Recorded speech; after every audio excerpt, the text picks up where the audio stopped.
Human rights were on the ballot the other night. 71 million American citizens voted against them.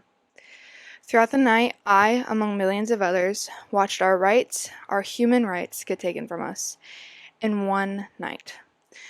My eyes grew more sad as the moon kept rising. Waking up the next morning with a swollen face, red eyes, swollen eyelids, and a heavy heart, I checked the election map. Donald Trump, a man with 34 felonies, a man who is constantly showing hate and greed, a man who has been a threat to women with raping and assaulting them, had won the 270 votes. Let me repeat this. A man who is a racist, homophobic, rapist, narcissist, ignorant, and power-hungry had won a presidential election for a country that's supposed to represent freedom. 71 million citizens of America had voted for a felon over a government official woman. That is what this country, the land of the free, the country to live your dream, is representing. 71 million people would choose money over reproductive freedom, equality and freedom to love, education, a blooming ecosystem and environment, and so much more. They would rather have a man who constantly proves how terrible of a person he is than a woman in power.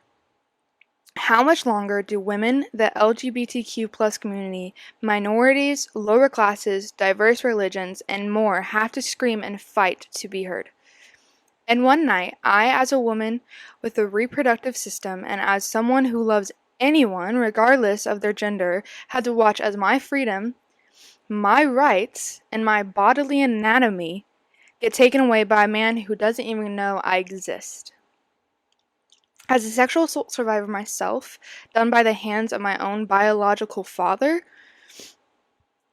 I watched a man that had countless women come forward and put aside their fear to tell the world of how he had raped and assaulted them become one of the most powerful leaders you can become in the world.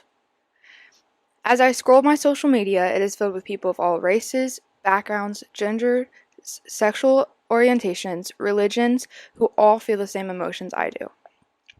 Sadness, devastation, distrust, lost hope, but more than anything, rage. This election, while being overall just heartbreaking on so many different levels, has proven one thing. We cannot stop fighting. Even after all these years, especially after all these years, we must stand together. We must use our voice, scream even louder than before, and make sure that we are heard this time, and tell the world that this can never happen again.